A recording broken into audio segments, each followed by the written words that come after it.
Okay, hello everyone. Couple minutes early here. I wanted to get started, make sure I had everything set up correctly and get it live streaming on Facebook so that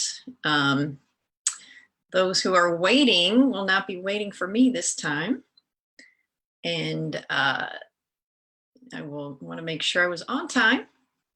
So that should be streaming now. And actually, I'm going to set up my iPad to make sure that that is working.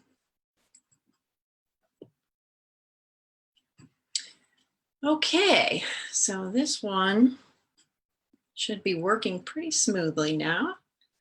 Let me figure out where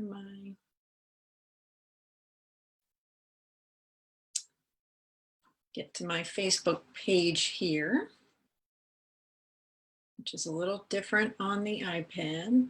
Okay. So many gadgets just to do one thing. Okay, let's see.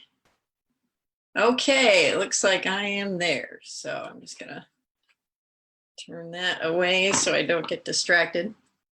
So in just a minute, I'm going to have Anne come in to join me. She is someone I've worked with before who had a question for me about her dog. So I'm going to have her come in and ask her question. So let me bring her in now.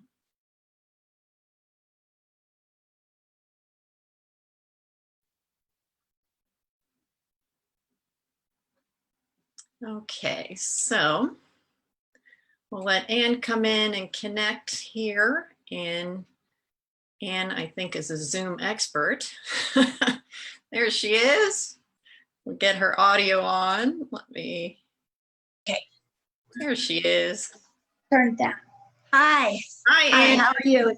Good. Thanks for coming on. Oh, it's a pleasure. And I'm very happy to have this chance to pick your brain. Oh, good. I'm excited. Now, I don't know if Katie is there with you, but she's wandering around. She may come over later. Often when I'm on okay. Zoom, she comes and licks my face. But Linus is over here. Let me just show you Linus. How old is Linus now? He just turned 13. Linus, oh. Come here. Look at Mama. There what a good are. boy. Yeah, he's a really good boy. He's so cute. Well, I'm glad he's still around. He's such a good dog. Yes, yeah. He's having a little difficulty walking, but you know, he takes arthritis medicine and we're managing. Yeah, we had to give our girl a harness with a handle so we could kind of help her sometimes. Yeah, sometimes I have to put a sling under him to get him, help him stand up. Yeah. Yeah. So, you know, we do what we can. Yes. Whatever we have to do. Right. So maybe you could tell us a little about Katie and how you got her and all of that. Okay. So Linus was my first dog as an adult. I waited till I was almost retired to get him because when I worked long hours. And so I had always been longing for a dog, and I got 2 cats in 2002 because they're much easier to manage. And I spent a long time selecting a breed, and I wanted to get a purebred dog because I wanted to, you know, have a predictable personality. And I chose a Chinook, which is a rare breed. And it's a sled dog breed, but it's unlike some sled dogs, which are very high energy all the time and need to work and expend their energy. Chinooks are content to be couch potatoes when they're not required to work, but when they have to pull a sled, they'll do it.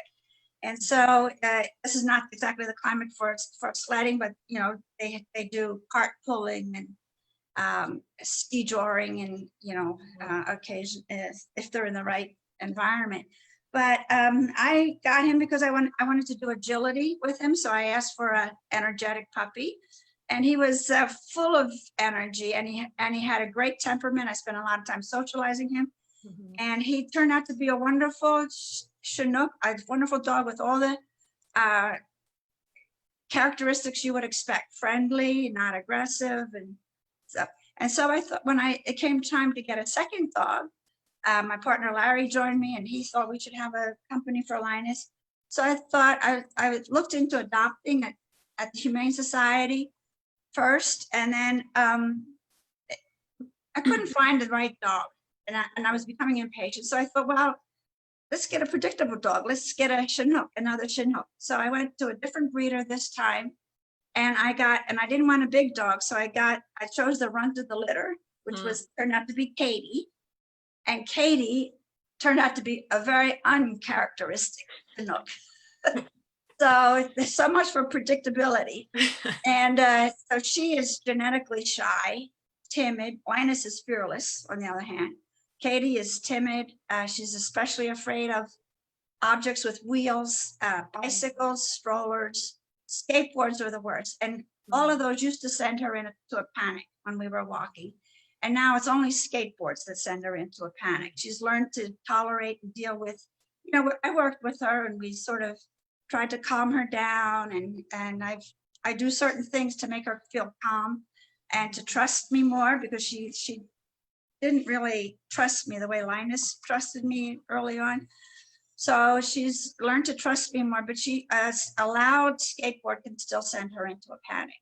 So she's fearful, but she's also very smart, and she's very independent, and yeah, she's very loving. So yeah, she's a sweet dog, but she's very different. She's like day and night from Linus. Yeah, and she still has a lot of the characteristics of the Chinook breed, but just a different temperament, right? Different temperament, right, Yeah, right. it's so interesting. Yeah, she's very athletic too. When you watch her run, she's just beautiful. Yeah, yeah. Well, and it is, and going to a breeder, there's definitely more predictability because, I should say a reputable breeder who is doing their due diligence and breeding out the bad stuff and breeding in the good stuff. And then, within a litter, you see a wide range of personalities and temperaments. And I often wonder if sometimes the runt of the litter has more fear in general. And I'm not 100% sure. I observed her. I went to the breeder's place Yeah. and I observed her with her litter mates. And she, even though she was a runt, she was one of the more adventurous ones. She was into everything, and she showed no signs of being shy. She was the most affectionate with the breeder, and she just was full of energy, and she was just the cutest little thing. But it turned out that all her litter mates had shyness. Even though her parents, neither parent exhibited shyness, all her litter mates had some degree of shyness. And that same pair of father and mother, dame, what do you call it, dam and sire, was used in a previous litter. And all those, every one of that litter was also shy. So it's genetically, it's clear, it's genetic. Yeah. And I didn't socialize her as much as I worked with Linus. Linus probably didn't need any socializing as a puppy, but I did do with Katie. I brought over the neighbor's child, and I had people over when she was a puppy, and she was not extremely shy then, but just not interested in people. Strange. She tried to, not get too engaged, and so maybe I could have worked harder with her temperament, but clearly it's genetic. It's just right. Right. That's, I see, socialization obviously is so critical for a dog's well-being and development later in life. And that window is so short. It's up to like 12, maybe 14 weeks of age. And then, it kind of shuts. And then you can do some things, but not as much as you could as a young puppy. Here's Katie. Katie, come here. Oh, Katie. Katie, Katie, where are you? There she is. Give her my kiss. Come on. Oh, what is we see her. She is such a good girl with you guys. Yeah, she is. And I remember when we worked with her on getting in the car, that went pretty fast, surprisingly. Yes. Well, she did regress a little bit. Maybe I didn't work on it enough. She gets in the car now, and I reward her when she gets in. But sometimes Larry has to help me get her into the car. She respects Larry more than she does. She'll obey Larry sooner than she will obey me. So well, I don't have the presence or something to to have her obey me as readily as she obeys Larry. Mm. Larry's more of Yeah. an alpha male. Well, and men also carry, you know, they're usually a little bigger than us and they have a deeper voice and command a little more respect just by who they are. So we can't do anything about that. Yeah. um, well, Anne, you had a question for me about Katie. So why don't you go ahead and ask your question and we'll see if we can figure it out. Okay, so she exhibited some behavior when a neighbor's dog was over for a visit. So our neighbor's dog is a cute little fluffy white dog. I think he's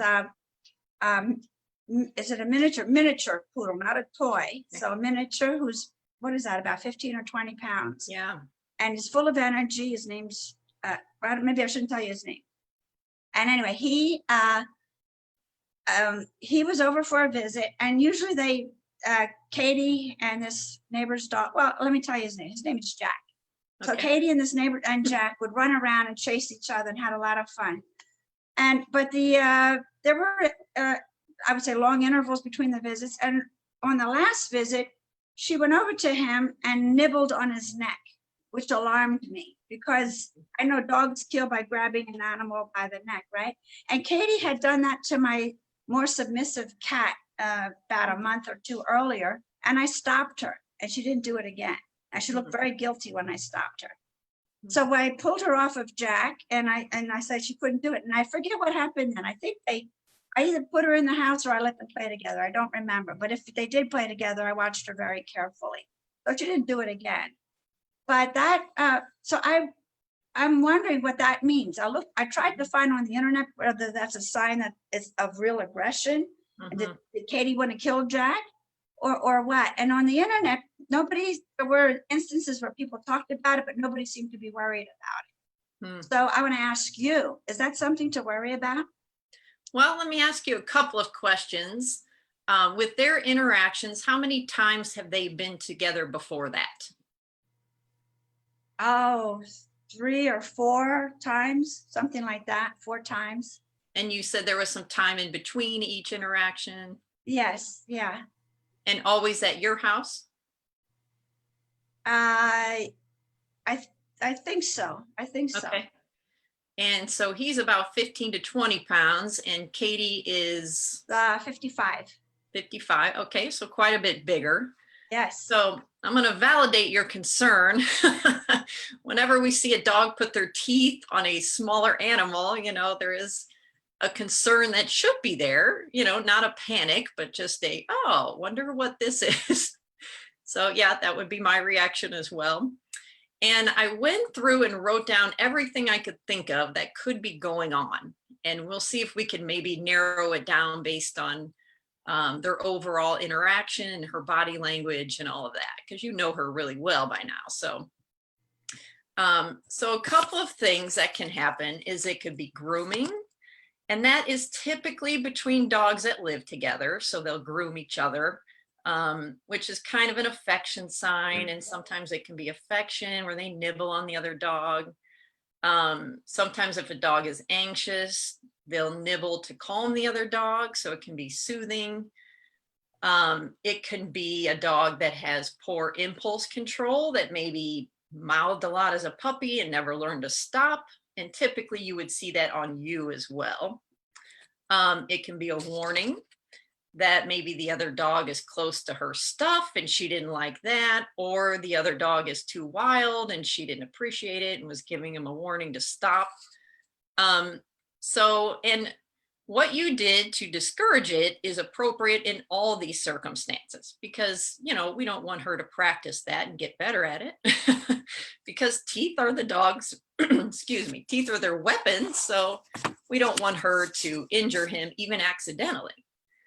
So based on these reasons, when they're playing, does she look kind of relaxed? Does she look like she's protecting you at all, or a toy or anything like that? She engages. I wouldn't say she's totally relaxed because Jack is faster than she is. So Jack chases her pretty hard. Okay. And so sometimes she gets tired sooner than Jack does. Okay. And so I wouldn't say she's totally relaxed, but I think she seems to be enjoying it. And does she like to be chased when she plays with a dog? She likes to be chased when I play with her. Like I Okay. try to play fetch with her, and she doesn't want to give up the ball or whatever it is we're playing with, and she wants me to chase her. So Okay. with me, she loves me to chase her. She's Okay. begging me to chase her. So I think, that part wasn't too strange for her. Okay. So she kind of enjoys that part, and that may be Yes. her style. Yeah. So he may not have been annoying to her because she knows that style. So this, I have to tell you, this incident happened just on Jack's arrival for another play date. Okay. So So it's when just he when he was- got there. So it was maybe he was coming into her territory. She's very territorial. Mhm. So he was coming into her territory, and she knows him as the dog on the other side of the fence, right on the other side of the wall.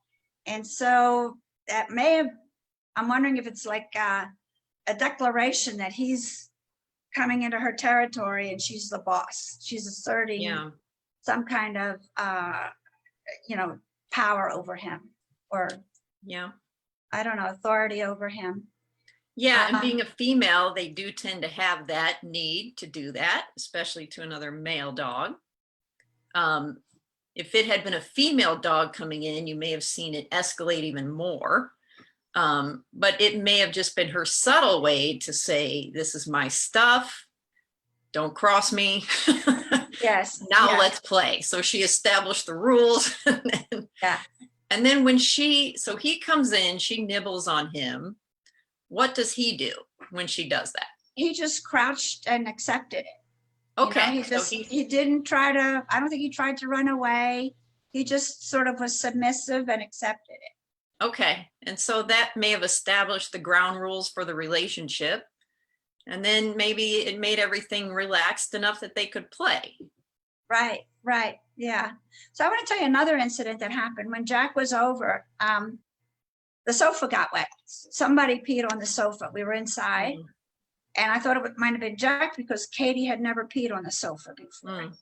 But then maybe a month later, Katie peed in the middle of our bed. So we used to let the dogs up on our bed. We would cover the covers with a sheet, so the dogs knew they had to be on the sheet. I would call it the white sheet. I'd say, stay on the white sheet. And one time we found a wet spot in the bed, and that had to be Katie, because that's Linus would never do that. So Katie, I think the peeing on the couch was Katie, and she was, I think she marks, because when we go out for a walk, she pees like 2-3 times on a block, like little pees. So I think she's, it took me a while to realize this, but I think she's marking. And I think on the sofa and the bed, she was marking to say, she's a little bit jealous, like even with Linus. If I'm petting Linus, she'll insert her nose and she wants to be petted. So she's, I don't know whether that's dominance or insecurity, but she's asserting, asserting herself by doing this, I think. I think that's the peeing behavior. And sometimes nibbling can be jealousy as well. So Yes. it may have to do with partly the territory, but partly attention from you. Yeah, that's right. She is jealous because she knows I like Jack, right? So he's a very likable dog. So I think it is jealousy and staking her territory, maybe. Yeah, I think that's exactly right. I think she's saying, this is my stuff. This is my mom. Has Jack ever been in the house? Yes. Okay. Like when the peeing on the couch happened, Okay, he was in the house. that makes sense.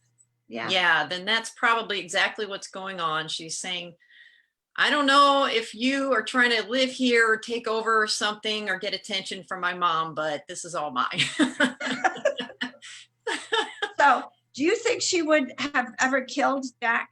I mean, do you think that's a real danger or not? I mean, I think she has a high prey drive, but I've never seen her really like go after another dog on walks. They will catch rats, right? We have rats coming in from neighbors that have ivy, and she'll play with a rat. Larry's over here and I'm consulting with him. Okay. She will play with a rat. Yeah, they'll catch rats, but I don't remember her playing with. Oh, they kill the rats. Yeah, Yeah. I guess they kill them. They I mean, fight with it. we don't know if it's Linus or Katie that No, kills the rat. Yeah. So, Yeah, and some dogs can't, even dogs with a high predatory instinct can distinguish between dogs and other small animals. Now, with that said, they're still animals. Dogs are not four-legged people. They react a lot on instinct as animals. So I always say any dog is capable of anything because, and you know, raising your dog from a puppy gives you more of an idea of what they're capable of. Giving them bite inhibition early on and all of that. To give you an example, our female dog, who we had to put to sleep in February, she was 13 as well. We raised her from a puppy, and the first thing I had to teach her was extreme bite inhibition because she had a very hard mouth, being an Aussie Husky. So, you know, fast forward years later, a squirrel ran into the house, long story. She chased it, cornered it, grabbed it, and my husband ran in and told her to drop it, and she dropped it on cue because we had taught her that, and it left completely uninjured because we taught her soft mouth. So even in the heightened state that she was in, she still was able to control her biting.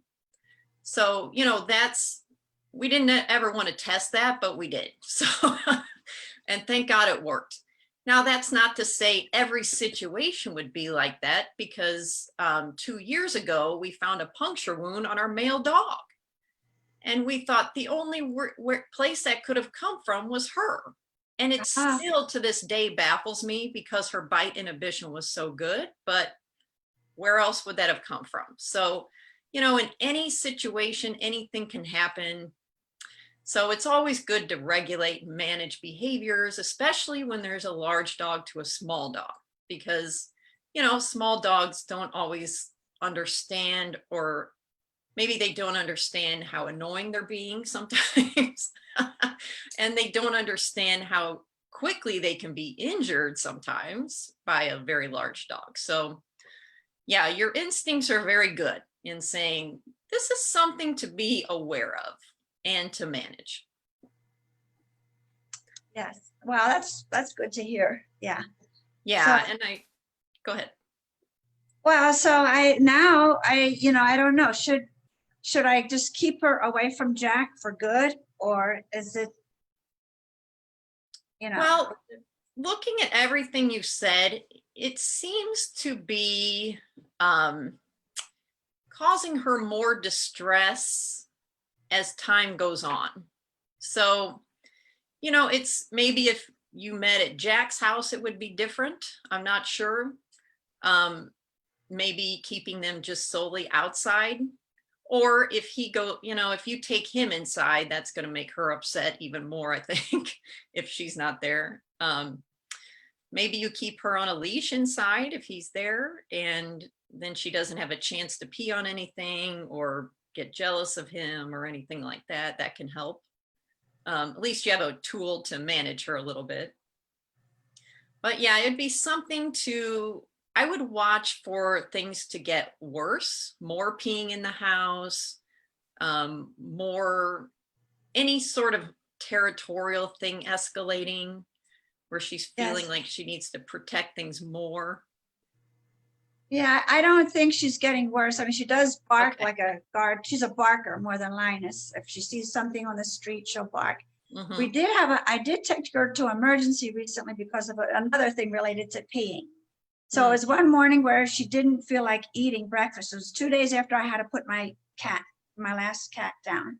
Mm-hmm. And she didn't want to eat breakfast, and which is very unusual because she usually wolfs it down. I have to slow down her eating with one of those corrugated pink feeding things for the kibble. Mm-hmm. And so she didn't want to eat, and that was very strange. And I started to look to see if she was sick. And so I sort of watched her, and then I went outside and sat with her outside on our patio. And she lay down next to me as I was sitting in a chair. And all of a sudden she got up, and I saw that she had peed as she was lying down, which is very strange. She wet herself. And I what's going on? So I took her to emergency because it was such unusual behavior for her. Mhm. So they checked her in emergency and they thought maybe she had a urinary tract infection and that was making her feel bad. Nothing. They Hmm. couldn't find anything. She's the picture of health. Hmm. So I did, all of that fuss, and the next day she was back to normal. Hmm. So even that afternoon at the emergency place, she was back to normal. So Hmm. that was a very weird episode, and I don't know what that meant. That's another place where her peeing is signaling something going on, and that one I have no clue what was going on there. The How long dogs don't ago? seem. How long ago was that, Anne? Oh, that was well, this is in the time of COVID-19, and that was end of April or early May. Okay, so not too long ago. Yes. Yeah. Well, and behavior is often affected by internal issues that dogs have that we don't see and they don't always let us know about clearly, So that could be affecting her behavior as well. Hmm. I And, see. Yeah. when dogs have a medical issue, they feel more vulnerable. So she may feel a little more insecure having a new dog or another dog come in. Yes. Yeah. Yeah. Yeah. Well, she's a complicated little thing. If you She is. think dogs don't have personality, she is so complicated, but so smart. You can see the wheels turning in her little head. Yeah, she is a very Right. smart dog.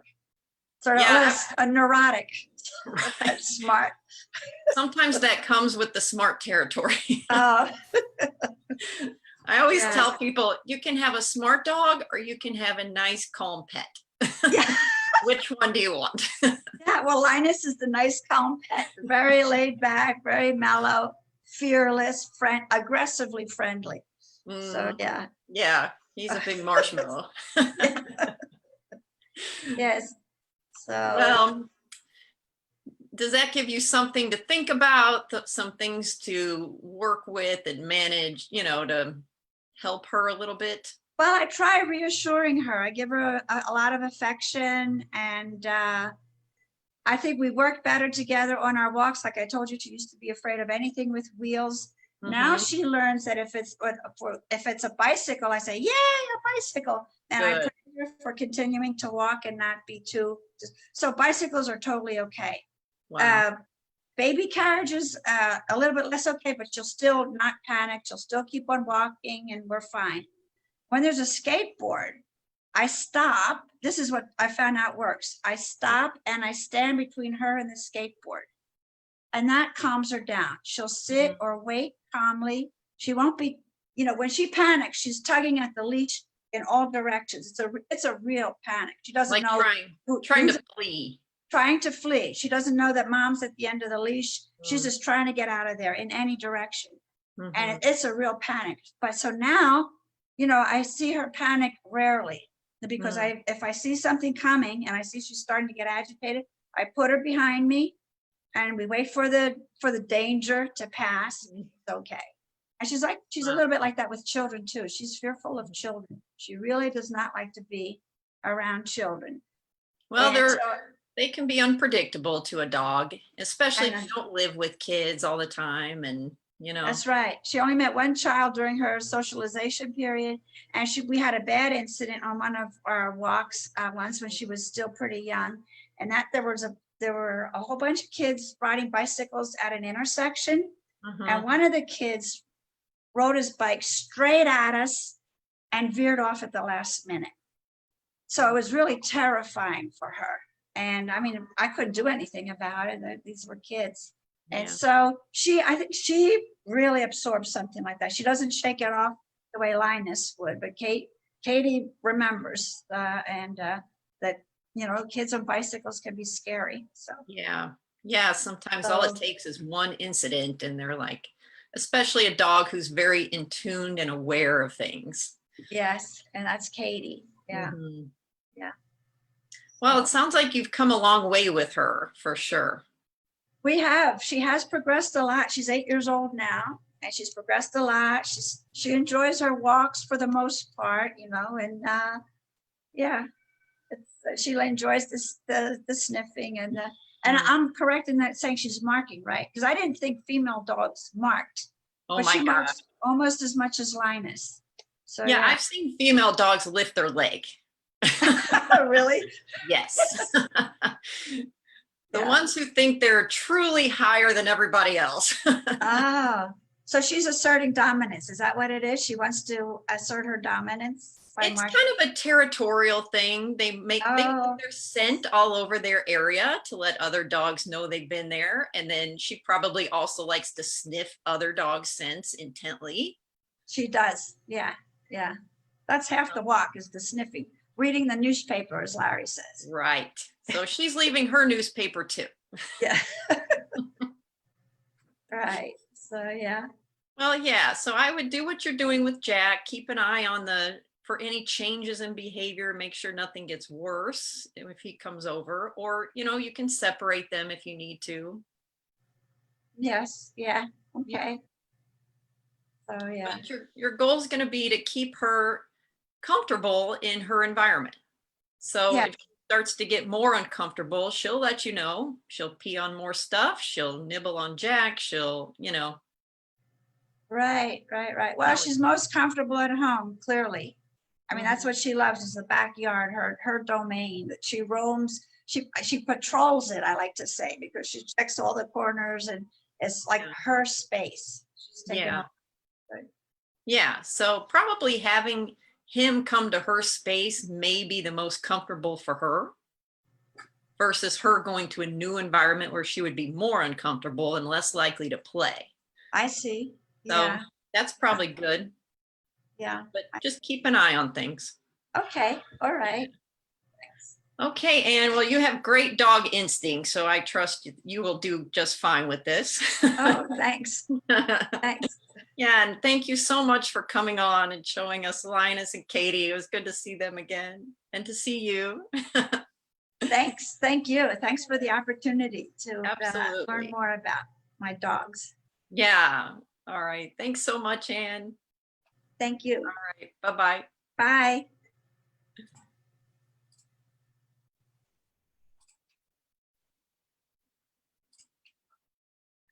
Okay, everyone. Well, that was our dog Q&A number 3. I hope you enjoyed meeting Anne and Katie and Linus. Some great dog people right there and some good dogs. So if you have a question, you can email me. I'll put a link to my email. And then I'll see you next week right here at 10 a.m. All right. Bye-bye.